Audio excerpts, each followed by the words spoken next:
Welcome. Let's explore one of the fundamental concepts in the world of probability: simple events. By the end, you'll understand what a simple event is and how to identify one. First, let's define an experiment. In probability, an experiment is any process that gives a result we can observe, but we don't know the exact result ahead of time. A common example is flipping a coin. We know it will land on heads or tails, but not which one. An outcome is a single, specific result of an experiment. So, if you flip a coin, one possible outcome is the coin landing on heads. Another possible outcome is the coin landing on tails. Each one is a distinct outcome. The sample space is simply the collection of all possible outcomes of an experiment. For a coin flip, there are only two outcomes, heads and tails. So, the sample space is the set containing heads and tails. Now we get to the main topic.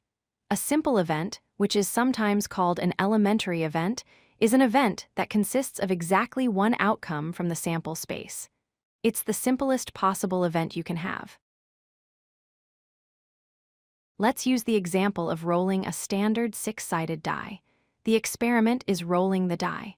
The sample space is the set of numbers from 1 to 6.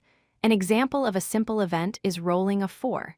It's a simple event because there's only one outcome that satisfies it, the die showing a 4. Imagine a spinner with 4 colors: red, blue, green, and yellow. The sample space is the set of those 4 colors. The event of the spinner landing on blue is a simple event. This is because it corresponds to just one single outcome. It's helpful to contrast a simple event with a compound event. A simple event has only one outcome, like rolling a 5. A compound event includes more than one outcome. For example, the event of rolling an even number on a die would be a compound event because it includes the outcomes 2, 4, and 6. So, to review, an experiment is a process, an outcome is a single result, the sample space is all possible results, and a simple event is an event with just one single outcome. And that's the core idea of simple events. You can find examples of them everywhere. Keep an eye out for these basic building blocks of probability in the world around you. Thanks for watching. If you like this video, hit that like button and don't forget to subscribe. Visit codelucky.com for more such useful content.